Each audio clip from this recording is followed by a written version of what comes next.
good Bible to use. Para sa imo unsa ang pinakanindot nga Bible gamiton? Ato nakita ganiya ang Bible version translation.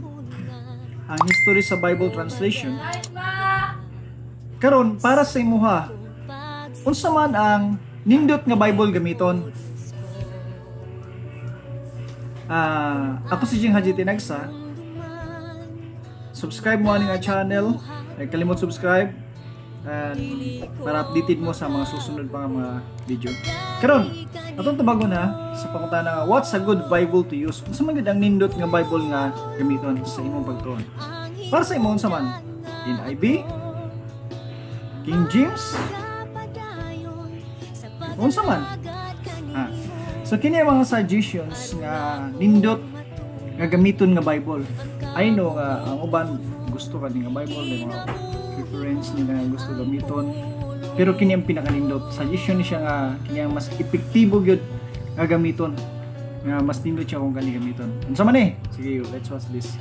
So ang nindot gamiton is large print. Oy. So nindot sa Bible una ka nang dagko bitag litra kay of course kung ay mata nga hanap na. So nindot yung dagkong litra. Diba? Para klaro ba? So ang una nga nindot gamiton una is large print katong dagkong litra. Ang sunod gamiton is ang wide margin.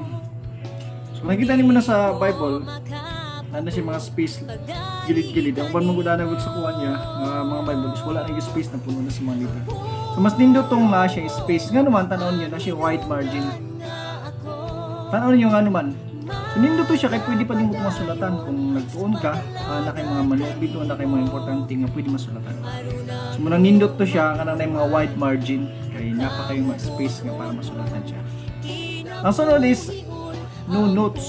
Nga naman nang wala bitaw siya mga notes nga ipangsulat nga ano ba na komentary na mga kuan dito. So maglisod mo gana kung ano man na may komentary kay sa pagtuon nimo na din siya sariling ideya ba. Pero katong ikaw pa gyud nagkuan gyud nga wala pa yung mga notes nga ipangbutang, ikaw pa gyud ang mo discover. Ikaw pa gyud ang mo discover. So tungalay mga notes pa gyud pangbutang dito. Nindot mo to piliyon katong tungalay mga notes. So piliyon mo mga wala mga notes. Ang next kaning no subheading. Ang mostly sa di ba nakita na to ang story sa Bible si Geneva gibutangan niya og kanang mga verses and chapter. Yung Bible pud karon agi siya mga title bitaw. May mga title, may subtitle.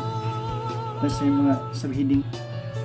Ang problema minsan tungod kay ang original yun sa Bible wala na gina siya kanang verses o chapter mura.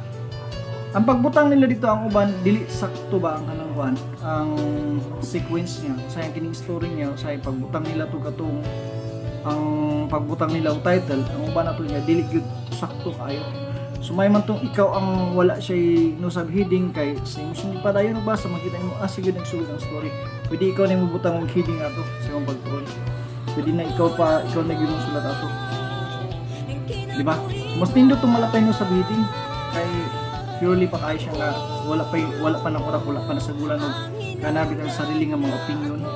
So ikaw pa ni-discover. So mas nindot to siya. Itong wala pa no sa bidding pa.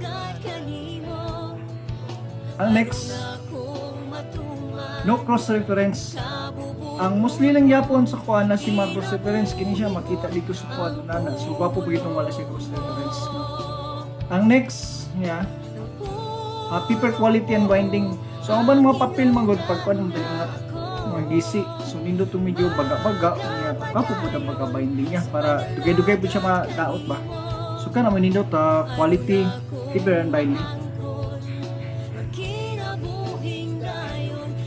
Then concordance at the back.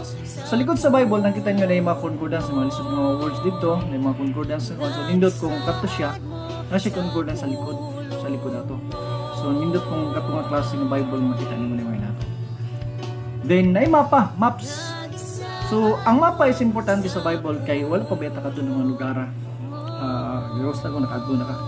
Mas nindot kung pinaagya itong mapa, makita nyo mo katong travel ni Paul, travel ni akatong ni Moses, no, makita nimo dito sa mga mapa. So bisag wala ka nakadto, kumo ka na yung mga mapa dito, so dali tayo nimo siya ma-relate. So nindot tong na yung mga mapa po, no, na yung mga mapa. So far mo na siya ang good Bible to use.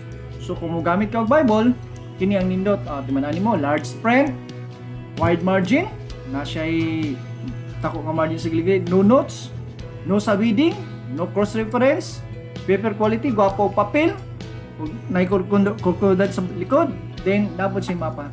So God bless, hope nga kini ang yung mapili kung ano Bible, kini ang nindot. So susunod na to, napatay next nga topic, abangin ninyo, mas nindot gyapon to about gyapon sa Bible. So thank you, God bless.